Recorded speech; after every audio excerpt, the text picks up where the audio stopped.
lagi sama gue Bang Mirza di channel saya. Kali ini saya ingin memberikan sesuatu yang berbeda di channel saya.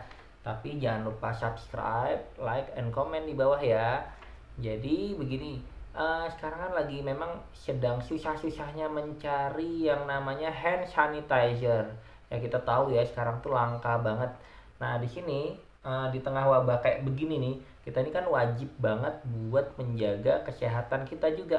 Karena sebagian besar itu kan kalau misalnya untuk virus ya, atau mungkin untuk kuman, itu memang mencuci tangan bisa menjadi alternatif terbaik saat ini. Tapi kalau misalnya di perjalanan itu bagaimana, kan nggak mudah untuk mencari uh, produk itu atau hand sanitizer itu. Nah jujur sih sekarang itu banyak banget merek hand sanitizer yang dijual, tapi yang sesuai sama kebutuhan kita tuh yang gimana sih? Nah yuk kita langsung mulai dulu deh. Yang pertama ini dari manfaatnya. Ya sekarang fungsinya hand sanitizer ini, manfaatnya adalah ini adalah cara terbaik untuk membersihkan tangan dari kotoran atau kuman dan sebagainya deh pokoknya. uh, Sebenarnya sih bisanya sebenarnya dari cuci tangan, tapi kandungan alkohol di dalam hand sanitizer itu bisa memberikan perlindungan ekstra ya, mungkin setelah dipakai setelah cuci tangan. Jadi cuci tangan dulu baru memberi hand sanitizer. Nah seperti itu. Hand sanitizer itu juga sebenarnya solusi yang mudah untuk membersihkan tangan jika sabun dan air itu tidak tersedia ya. Contohnya kalau kita lagi berada di jalan, lagi naik kereta atau mungkin lagi di bis, nah itu susah banget itu untuk mendapatkannya. Nah sekarang saya mempunyai beberapa tips. Yang pertama adalah periksa dulu kandungannya. Nah yang direkomendasikan adalah kandungan alkoholnya ini, yang pertama sekitar 60% hingga 95%. Nah mungkin 95% dari kita atau mungkin sebagian besar lah dari kita ini udah ngerti yang namanya hand sanitizer itu isinya apa. Pasti yang utama adalah ini ya, alkohol, kandungan alkoholnya itu. Tapi kita tahu nggak sih, setiap hand sanitizer itu memiliki beda-beda nih kandungannya. Ada yang sekian persen, berapa persen, nah itu beda-beda. Nah kalau misalnya yang saya baca beberapa artikel, hand sanitizer itu setidaknya, ya berarti minimal ya, itu setidaknya berarti minimal itu memiliki 60 hingga 95% kadar alkoholnya. Nah, karena di situ lebih efektif untuk membunuh kayak virus, kuman, bakteri, mungkin seperti itu kali ya.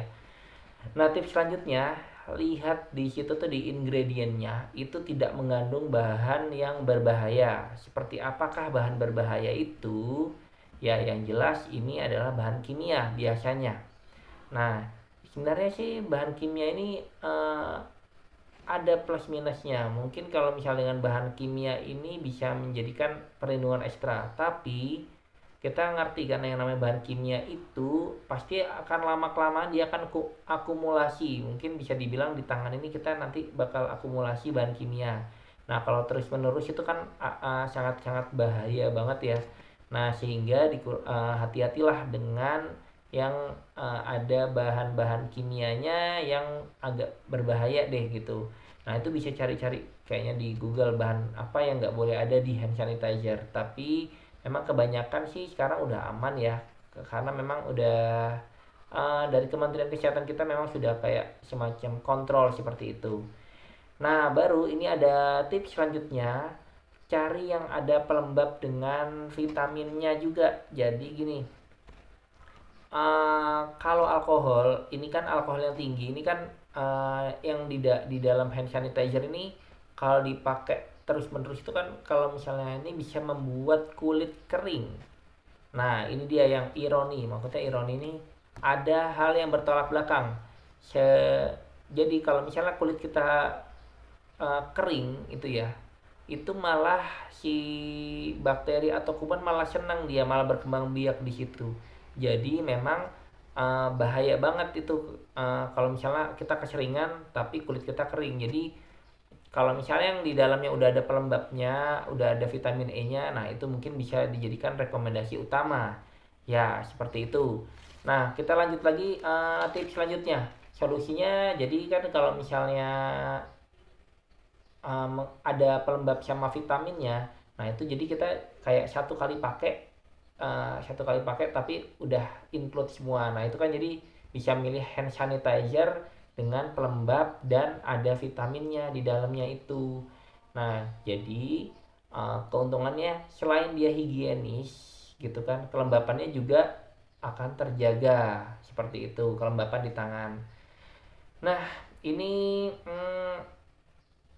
tapi gini, kalau misalnya seandainya itu kita alkoholnya tinggi, tapi bisa juga gini. Jadi misalnya setelah pakai hand sanitizer dengan alkohol yang tinggi tadi, bisa juga setelah dia kering nih, apa namanya, alkoholnya atau yang di tangan ini kering, kita bisa nambahkan dengan pelembab sendiri atau vitamin E yang dijual-jual kayak misalnya ya gitu, pelembab ditaruh deh di tangan gitu, dioles-olesin sendiri. Nah itu untuk menjaga kelembabannya, jadi jangan sampai kulit kita kering dengan hand sanitizer seperti itu. Lalu selanjutnya, kalau saya ini ya sebenarnya ini pilihan ya, ini pilih berdasarkan merek yang terpercaya. Ini kan kadang kalau misalnya saya nih suka bingung kadang-kadang nih, ini tuh gimana ya, biar lebih aman ya udahlah pakai yang udah ada brandnya. Coba kalau misalnya lihat di, kan banyak banget di marketplace juga ada, di apa namanya, di toko juga ada. Nah itu pasti lebih banyak ya. Nah kalau misalnya kita pakai brand yang terpercaya, mungkin kita bisa lebih tenang dalam memakainya. Pasti kalau brand yang terpercaya itu bisa dibilang ini ya sudah menjaga kualitasnya. Nah, itu ini ya, itu tips dari saya. Sebenarnya jujurnya ini banyak banget merek yang istilahnya lokal yang bagus-bagus juga di Indonesia. Jadi kita nggak perlu khawatir, nggak perlu impor-impor terus yang namanya kayak model kayak gini. Dan itu jujur ya, kalau yang kita ngambil untuk yang dibuatan yang istilahnya Indonesia punya nih gitu, ini nggak nguras kantong, serta juga lebih mudah diperoleh dimanapun. Nah, itu juga bisa menjadi salah satu pilihan. Kayaknya gitu aja deh kalau misalnya tips dari saya untuk hand sanitizer yang ini ya, cara memilih hand sanitizer. Semoga tips dari saya ini berguna banget buat teman-teman yang sebenarnya bingung. Jadi jangan asal ngambil hand sanitizer. Kita juga memang dalam menggunakan kita juga harus pintar juga. Maksudnya kita juga harus aware terhadap diri kita sendiri, karena biasanya nanti kita akan memberitahu ke orang lain. Nah itu jadi hati-hati dalam memilih hand sanitizer. Kayaknya gitu aja deh tips dari saya, dari Bang Mirsya. Makasih banget udah mau nonton video saya. Jangan lupa sekali lagi subscribe, like, and comment di channel saya. Semoga channel saya ini lebih berkembang, dan ini bisa menjadi salah satu ini ya, channel yang bermanfaat bagi kita semua. Sekarang akhir kata, terima kasih banget. Wassalamualaikum warahmatullahi wabarakatuh.